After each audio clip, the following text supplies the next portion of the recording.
If you're anything like me, you probably spend half your time in PoE staring at loot on the ground wondering if it's actually worth picking up. I was running tier 15 maps and constantly stopping to check rares. Most of the time they weren't upgrades, they weren't worth selling, and it just slowed me down. The problem is, I don't really understand crafting, and despite my efforts at learning, the complications involved to actually make currency is too much for me. I know it's powerful, but personally I'd rather farm currency, sell what I find, and just buy my upgrades from that. So I decided to build a loot filter around that idea. Not the best loot filter, but the most efficient loot filter for me. Just a loot filter for people who want to kill monsters, make currency, and spend less time looking at loot. I'm Rain Dragon, and I'm about to share with you my currency loot filter.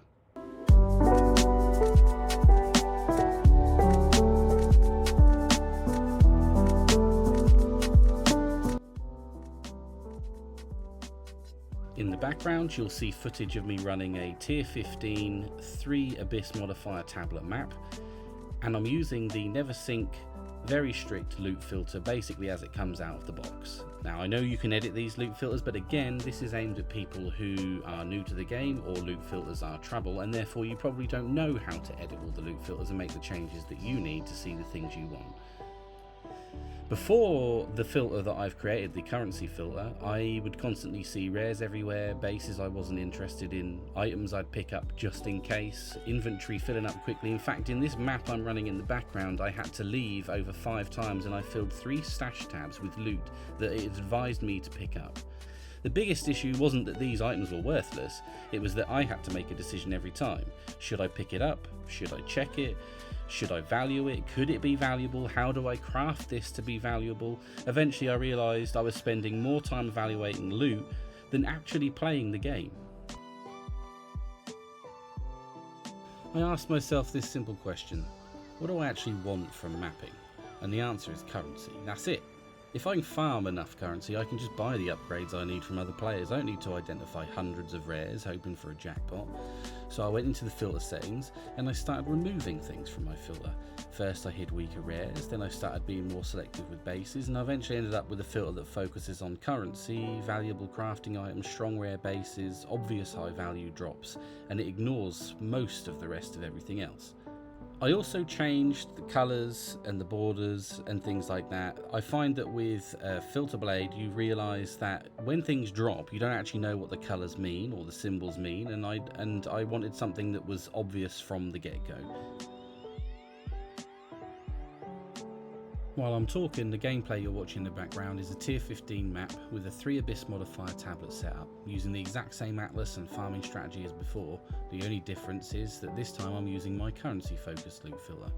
The reason I made this loot filter is simple. I don't really enjoy crafting. I know crafting is powerful and I can make a lot of currency, but personally I'd rather spend my time mapping, collecting currency and turning that currency into upgrades. For me, every item on the ground is a decision. Do I pick it up? Do I identify it? Do I price check it? Is it worth selling? All of this adds up. With the loot filter I last in the previous map, it could take me around 20 minutes once I'd finished sorting through all the loot, but with this loot filter, that same map often takes less than 5 minutes because I'm spending far less time evaluating items and far more time killing monsters. The filter still highlights things that I consider worth stopping for: valuable currency, important crafting materials, strong rare bases, better ranked jewellery, high value items with obvious trade potential. When I do pick up these rares, my process is really simple. I identify them and do a quick price check. If they're worth more than around 5x, I'll sell them. If they're worth less than this, I usually either vendor them, or if I see some potential but without my crafting knowledge, I'll throw them into a dump tab priced at 1x and let the market decide if someone wants it. The goal of this filter isn't to find every possible valuable item in the game. The goal is to find the items that are actually worth me stopping my map for. For my playstyle, I'd rather miss the occasional hidden gem than spend hours sorting through hundreds of rares that I'll never use. Before I wrap up, you'll see some images on screen, and I'd quickly like to explain the colour system I use throughout the filter, because that's really what makes it work for me. The goal is that I can glance at an item and immediately know whether it's worth stopping for. So for most items the colours work like this. The red border with a white background is S tier, the green background is A tier, the blue background is B tier, orange is C tier, and grey background is D tier. The higher the tier, the more likely I am to stop what I'm doing and pick it up immediately. There are a few exceptions to the system. For uniques, I use a purple colour scheme to only show uniques that I've classified as S tier or A tier. For gems, I keep the standard teal colour so they're instantly recognisable, but the filter only shows level 5 support gems and level 19 and 20 gems. For jewellery, I use a black background with coloured borders. The border colour indicates the tier, so the red border would be S tier, blue would be A tier, and so on. For rares, I'm only interested in the high item level bases, so the filter is focused on item level 81 and 82 rares that have a realistic chance of being worth checking. The whole purpose of this colour system is speed. When something drops, I don't want to spend time reading every label and making decisions. The colours give me an instant indication of whether I should run over and pick it up, or whether I'm happy to leave it on the ground and continue mapping. And that's it really, the philosophy behind the entire filter. This isn't the most profitable loot filter in PoE 2, it isn't the filter I'd recommend for dedicated crafters, market experts or players who enjoy checking every rare that drops. It's a filter built around the way I like to play the game. I want to spend my time mapping, killing monsters and collecting currency. I'd rather sell that currency and buy upgrades than spend hours identifying and evaluating hundreds of items.